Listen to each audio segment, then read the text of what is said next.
SGA is supposed to be Student Support. Student Government Association. Right. All right, that's basically an organization of the students, but anyway.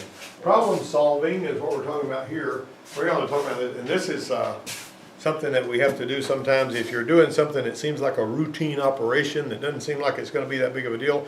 Have you had that, where you started working on something that seemed like it's going to be pretty easy, and then all of a sudden you wound up with a problem, say, my goodness, what am I going to do about this? You know, something's broke off, something's rounded off.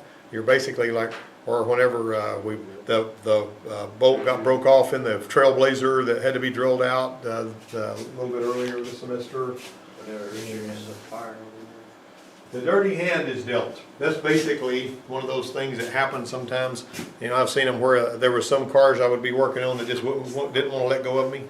You know what I mean? About the time I thought I was going to get it out of my service base, something else would call for more attention and all that. You know what I'm looking at right here? You know what that is? You recognize any of that? Man, what?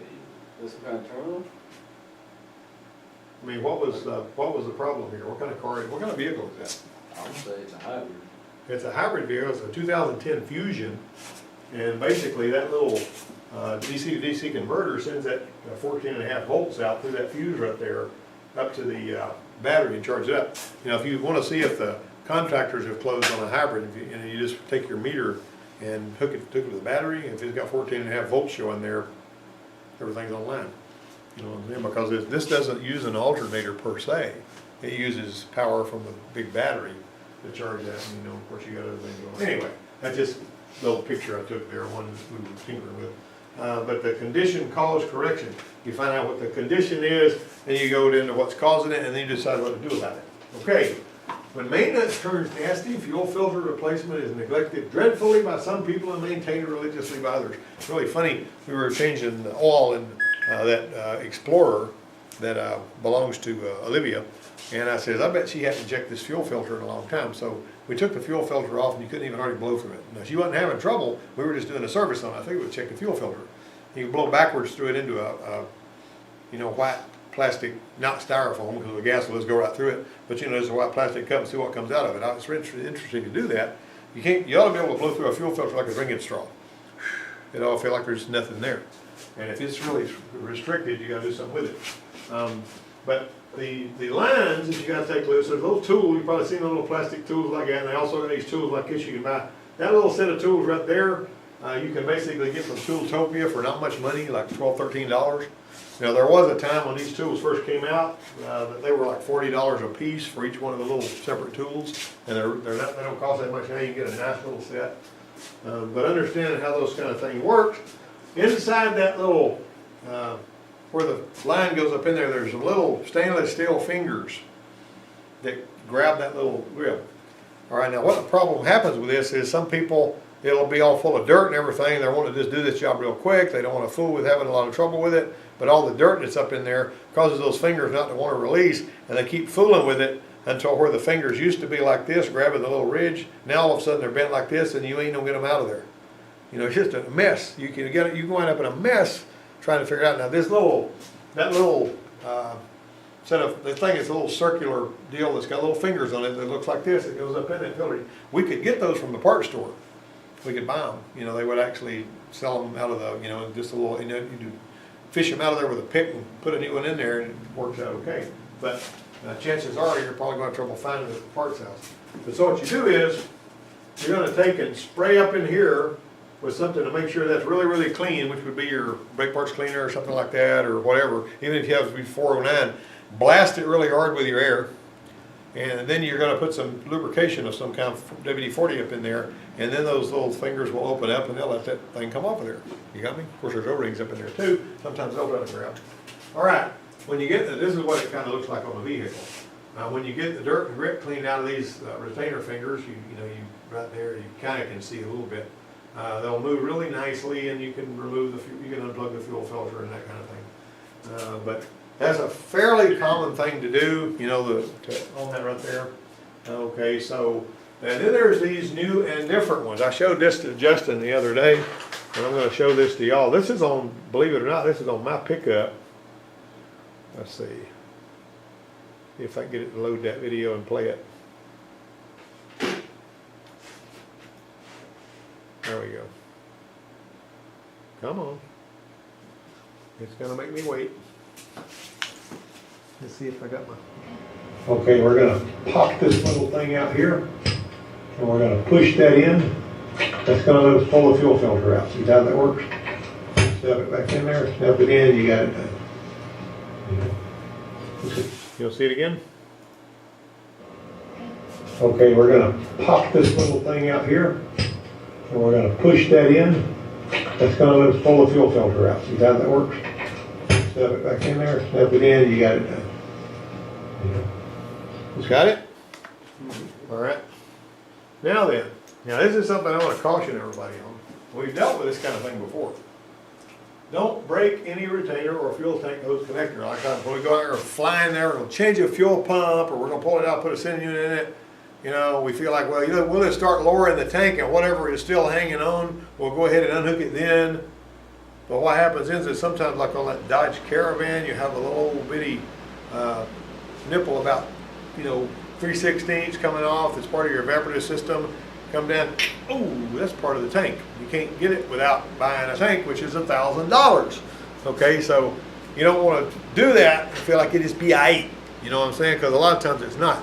And how many times, even in here, if you're running into stuff, says, well, we'll just take this little plastic thing off, and if we break it, we'll just have him order another one. Well, that may sound like it's going to work, but whenever, oh, we broke this little thing, and it won't work without that, and you call the parts store, and the parts store goes, oh, you think we're going to have that? I don't think so. Then you call the dealer, and the dealer says, well, you got to buy the whole fuel line for that, and that's $280, because there's not a repair kit for it.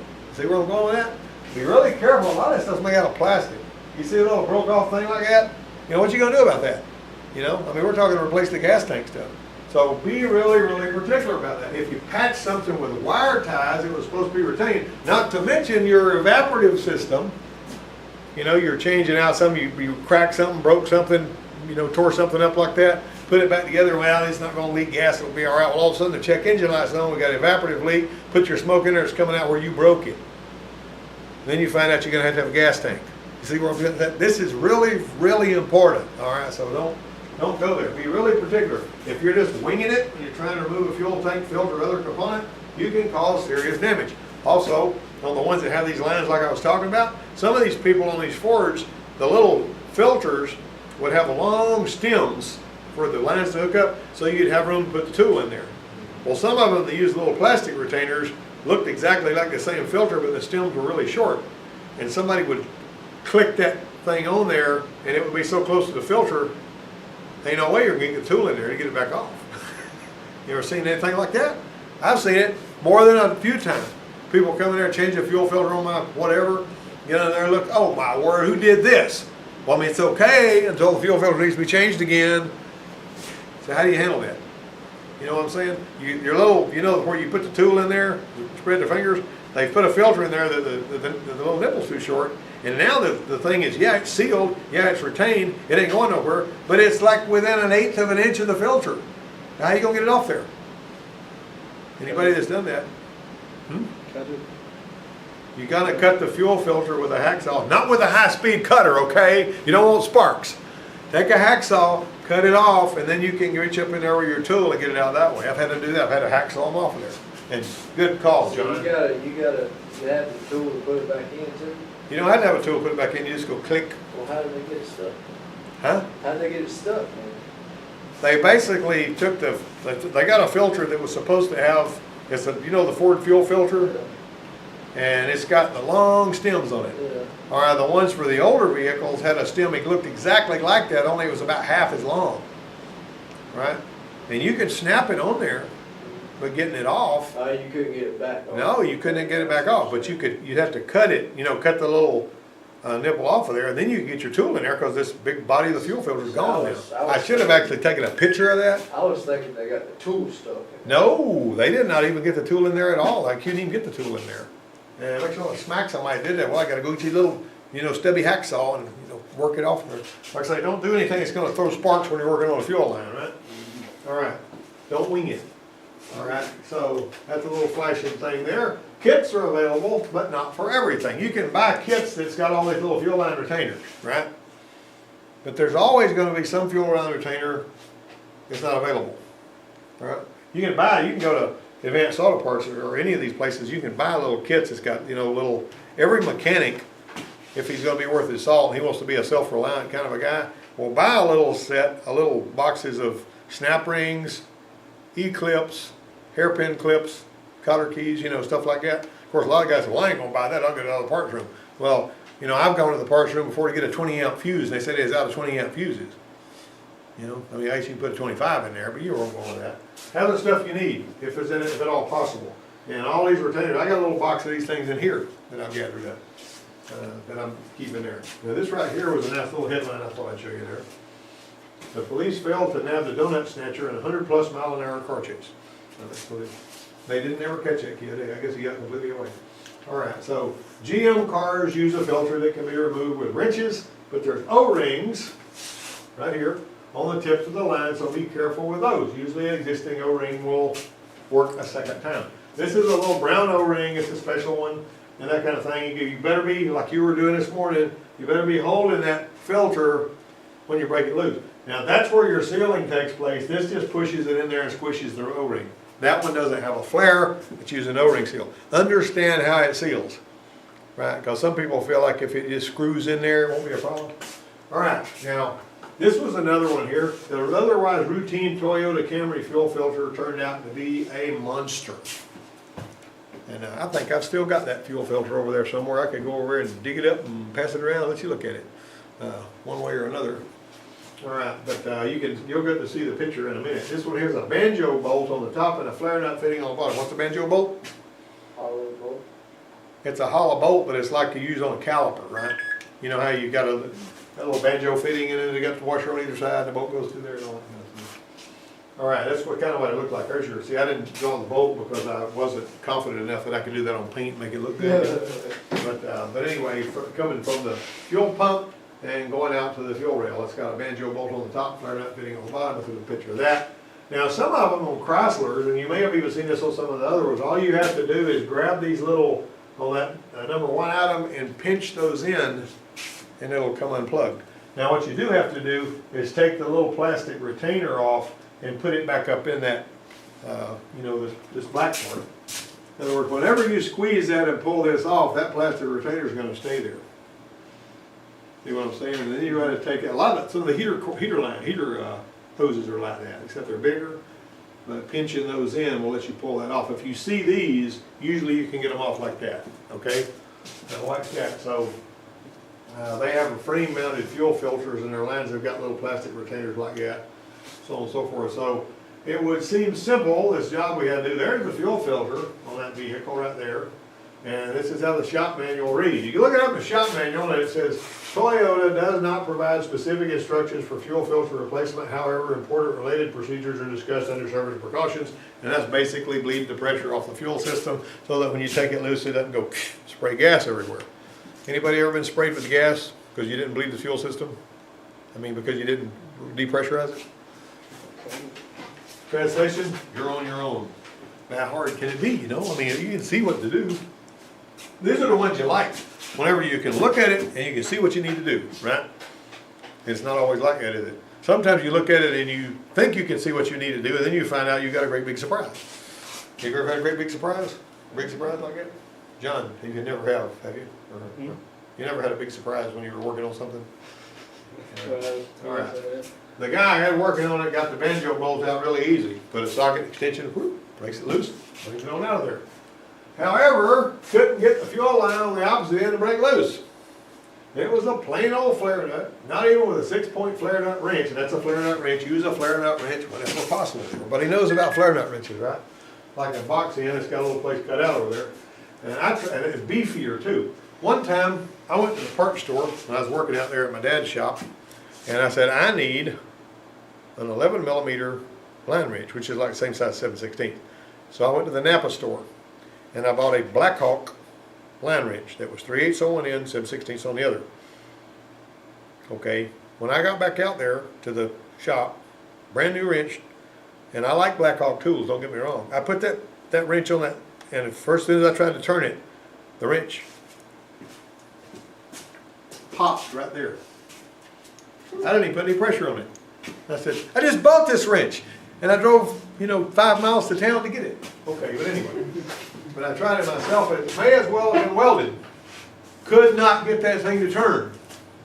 I mean, we would hold it with a wrench over here, pulling on that, it absolutely would not move. Now then, once again, you don't want to heat a fuel filter with a torch, right? Not a good plan. You set something on fire there. Now, I guess you could probably heat gun it, The more we fiddle with it, the worse things got. One of the things that I always like around here is when somebody rounds something completely off or breaks the bolt off, and then they want me to work miracles. Can you come and fix this problem I got myself in this far over my head? If you'd have called me 5 minutes ago, this would not be such a problem.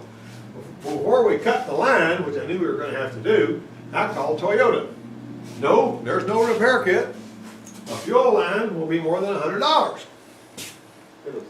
Not changing the fuel filter, especially when this is a 94 model car and it's been on there 20 years, that is not an option. You're going to need to change the fuel filter. This needs to be done. Okay, so how are you going to handle this, guys? We cut it off. See what a mess it was? How you going to handle that? Somebody give me an idea.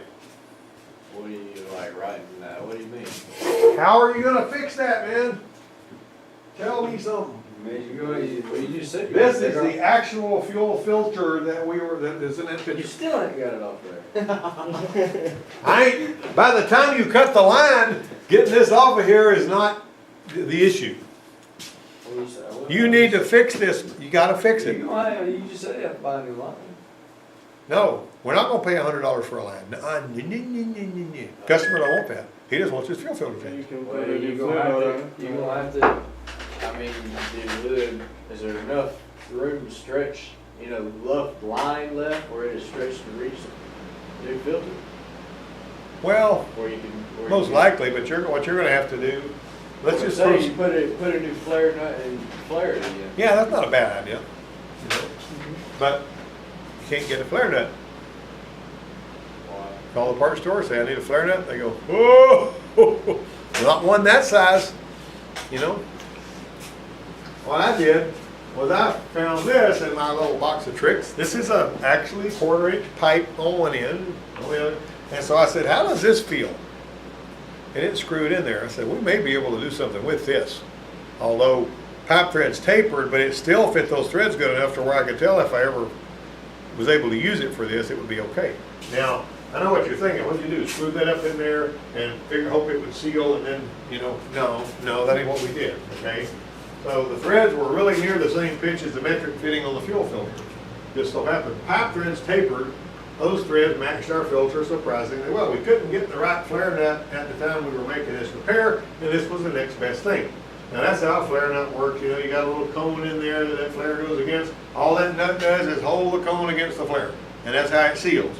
The pipe thread seals because the threads get tighter the farther you go in. That's because it's a tapered thing, right? Okay, the pipe fitting, the thread pitch diameter near enough to make the size fit, so on and so forth. Holds against the flare. This 1/4 inch pipe thread was close enough to do it shop, but we had to prepare it first. The first thing we did was we cut the little barbed part of it off. Now we've got a nut there, right? We're going to build us a flare nut. We've already checked the threads in this new filter, and it feels really good. So we cut them loose. The left side, that left a ridge on the inside of the fitting, and that had to be drilled out. Had to get rid of that so the line could go through there. Okay, so we run a drill through there, got rid of that, get a 1/4 inch drill bit, runs it through there, and cleared our new homemade flare out to let the line slide through it, and that's what it looked like. That looks pretty good, don't it? We did taper it, right? We did taper it with the flash. Yeah, we gotta do that. Okay, so that made a perfect hole for the line to go through. We used our little double flare tool on that right there. And we double flared the line, and then we were able to attach the line to the filters with our little double flare that we did. Right? So we actually had a piece of line that was the right size. But we didn't have, because I was basically, and I'll show you what we did to marry this to the other line. And so basically on that, you get that little tool there and you put it down there, and that gives you your right distance. Then you flip that over, put it in, you squish it down, and it does this, and then you put the pointy end of the and it pushes it down. We've seen that before. The fuel line made a 90-degree bend just below the filter, and we cut that bend off with a tubing cutter made our flare, and then reattach the line with a brass 3/8 copper tubing union, which is what that is. You cannot use a copper tubing union with brakes, but you can on a fuel line like this, because the copper tubing can hold the line pressure of the fuel line. It seals really good. That little ferrule, you know, you slide the nut on the line, you slide the sleeve on the line, you slide the threads on there. When you tighten them up, it bites.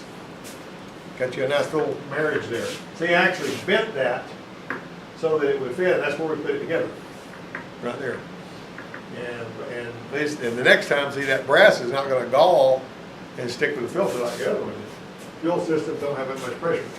All right. Question 1. Get your pepper ready. Get your pencil and paper ready. Huh? What? I didn't get one. You didn't get one of those? I thought I gave y'all 3. No. There you go. Pass that. All right. Now then. Technician A says spark knock, ping, and detonation are different names for abnormal combustion. Technician B says any abnormal combustion raises the temperature and pressure inside the combustion chamber and can cause severe engine damage. Who's right about that?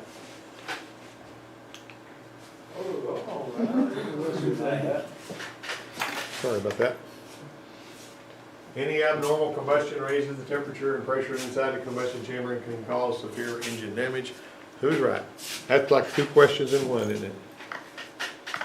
All right, question 2. What can be used to measure alcohol content in gasoline? Graduated cylinder, electronic tester, scan tool, either A or B. A flex fuel vehicle can be identified by what? VIN, vehicle electronic control information, emblem on the side, front, and or rear of the vehicle, all of the above on various vehicles. Technician A says, the use of premium high-octane gasoline in an engine designed for the use of regular gasoline will increase engine power. Technician B says, flexible fuel vehicles are designed to operate on gasoline or gasoline ethanol blend up to 85% ethanol. Which technician is correct? A, B, both, neither.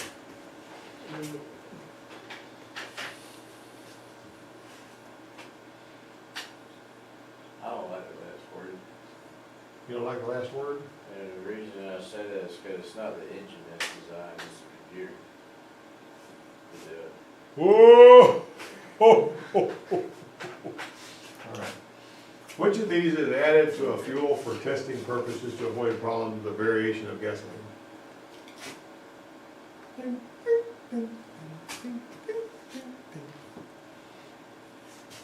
You guys should know this. Have you been reading the book or what? Looking at the, okay, whatever. The blue liquid they sell for. Yeah, it's like you I did a wild guess on this one.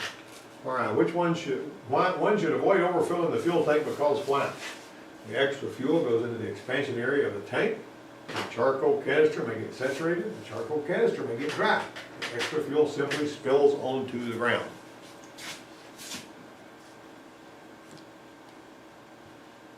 Don't pack the tank is what I'm saying. And why don't you want to pack the tank? You want to answer this, right? Yeah. Well, have you already answered it? Yeah. On your paper, using E85 can result in what? E85 can result in what? What is E85? Alcohol that's 85%, I mean, fuel that's 85% alcohol. You see pump, you'll see E85 pumps. Sometimes you'll see where it says E85. And you can put that in your vehicle if you want to. Now, if you're not set up to run on flexible fuel, there will be ramifications. The specific gravity of diesel fuel is measured in what units? Specific gravity of diesel fuel is measured in what units? Winter blend gasoline, what? Has a higher RVP, can cause engine drivability problems if used during warm weather, vaporizes more easily than summer blend gasoline, or all of the above. RVP stands for A, rigid volatility percentage, B, vapor pressure, C, reconstituted viscosity petroleum, or D, rested velocity particles. Answer in 5, 4. That's where it could be any one of them. Huh? All right. Everybody get your test done? Swap papers. We'll run back through these and grade them right quick. Okay, that one right there. That one right there is gonna be both, that's gonna be C, that's both A and B. Got it. Got it? It's a record. What can be used to measure the alcohol content? Either A or B. Either A or B, can't do it with a scan tool. Although, some scan tools will tell you, like that one out there, there's a little lift right now, that red one, it's got a, little sensor on it that measures out that the scan tool can tell you about it, but you don't know if it's lying or not. Flex fuel vehicle can be identified by all these, but now I will tell you this, not every flex fuel vehicle has got emblems. We have 2 college vehicles that are flex fuel, and the only way you can tell is by the VCI decal or the VIN number. They don't have. Hyundai, I'm gonna say it's the Hyundai and. No, the Stratus. The Stratus and the Caravan are both flex fuel vehicles, but they ain't got no stickers on them or anything. Technician A says the use of premium high octane gasoline in an engine used regular will increase the engine power. That is false. Technician B says the flexible fuel vehicles are designed to operate on gasoline or gasoline ethanol blends up to 85%. That is true. Premium fuel is burned slower. And it's not just the computer, the engine is set up, you know, to run 93 octane too. You know, the ones like the high performance, when it's got the superchargers on them and all that kind of stuff? You Yeah, know, but you can run that in a stock motor if you tune, like the tuners, they set up a computer to where you can run that in your Yeah. motor. I'm gonna run 87 octane because I don't see any point in paying more for gas. All right, which of these is added to a fuel for testing purposes to avoid problems with variation of gasoline? Hey, Indolene. Indolene. It's not indolent, it's indolene, right? And I was tell that story one time. I ran out of gas, had 2 of my kids with me, and I had 50 bucks in my pocket, but just went right by a gas station. Didn't even think about being a little gas. Ooh, it quits. I'm over in Texaco Research down there in Port Arthur.